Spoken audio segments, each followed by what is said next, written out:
नमस्कार, the beginning culture में आपका स्वागत है। आज हम इस वीडियो में बात करेंगे मौर्य साम्राज्य के बारे में, उसका क्या इतिहास था और उसमें कुछ महत्वपूर्ण हुई घटनाओं के बारे में।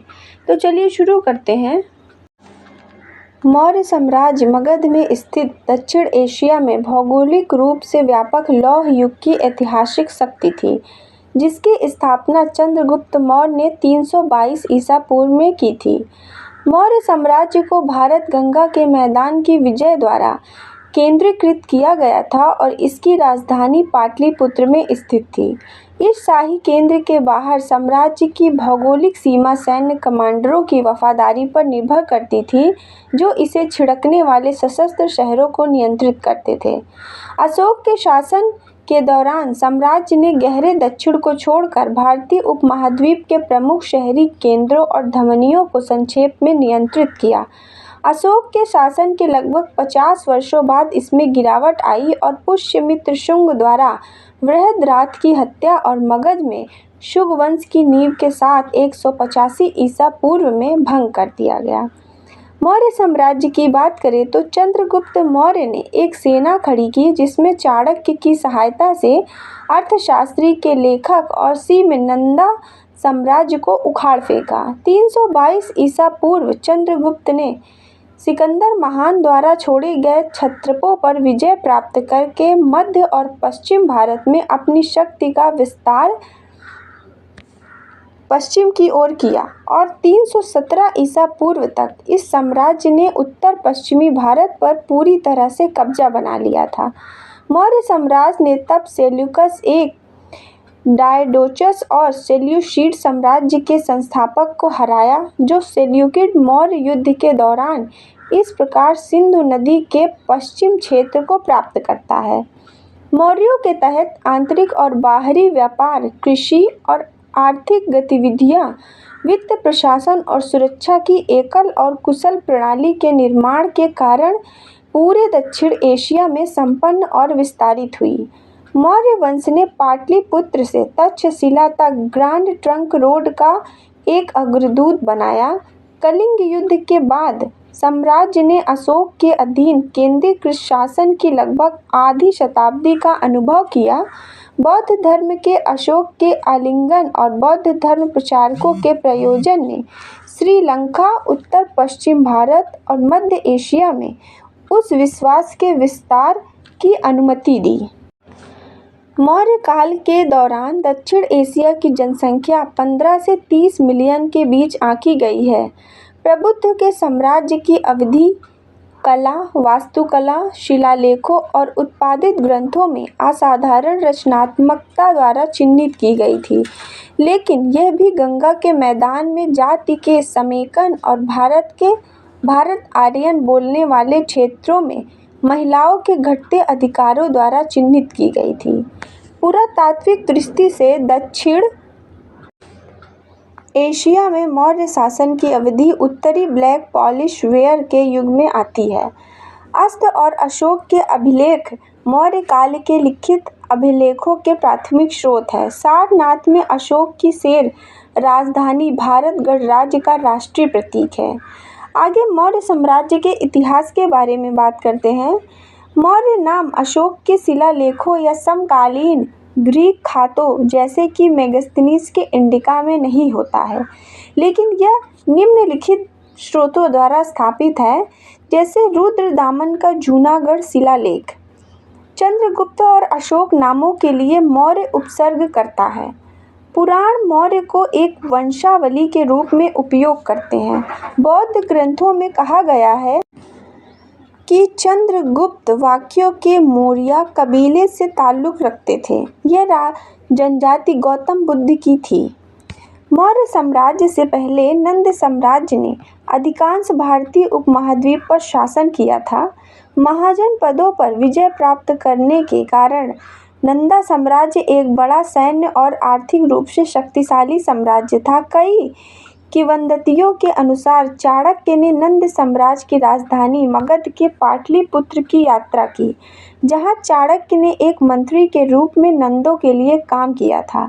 हालांकि नंद वंश के सम्राट धनानंदा द्वारा चाणक्य का अपमान किया गया था और चाणक्य ने बदला लिया और नंदा साम्राज्य को नष्ट करने की कसम खाई। उसे अपनी जान बचाने के लिए भागना पड़ा और एक शिक्षक के रूप में काम करने के लिए सीखने के एक उल्लेखनीय केंद्र तक्षशिला गया। अपनी यात्रा के दौरान चाणक्य ने कुछ युवाओं को एक ग्रामीण खेल खेलते हुए देखा जो एक लड़ाई का अभ्यास कर रहे थे। वह युवा चंद्रगुप्त से प्रभावित थे और उन्होंने शाही गुणों को देखा क्योंकि कोई व्यक्ति शासन करने के लिए उपयुक्त था। इस बीच सिकंदर महान अपने भारतीय अभियानों का नेतृत्व कर रहा था और पंजाब में जा रहा था।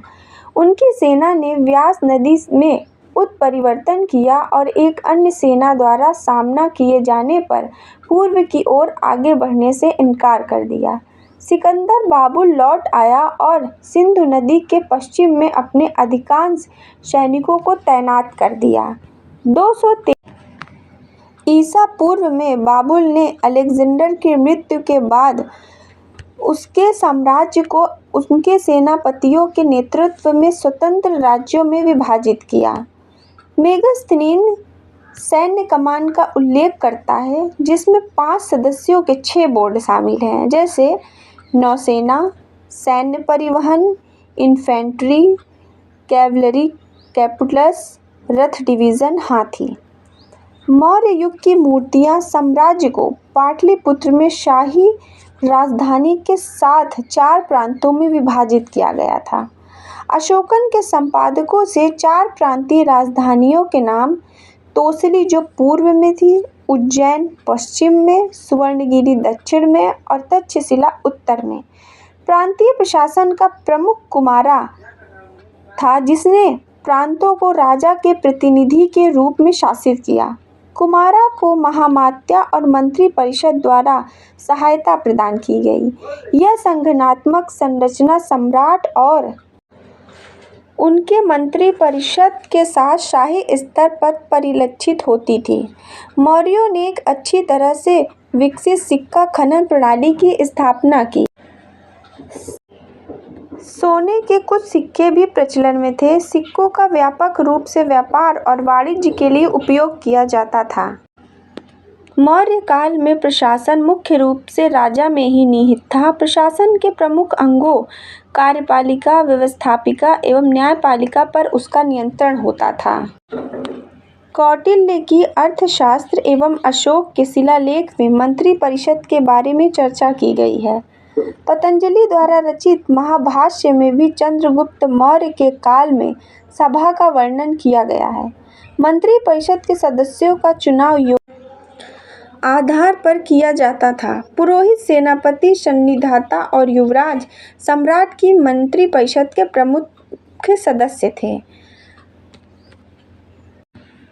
मौर्य साम्राज्य की राजधानी पाटलिपुत्र थी। इसके अतिरिक्त साम्राज्य को प्रशासन के लिए 4 और प्रांतों में बांटा गया था।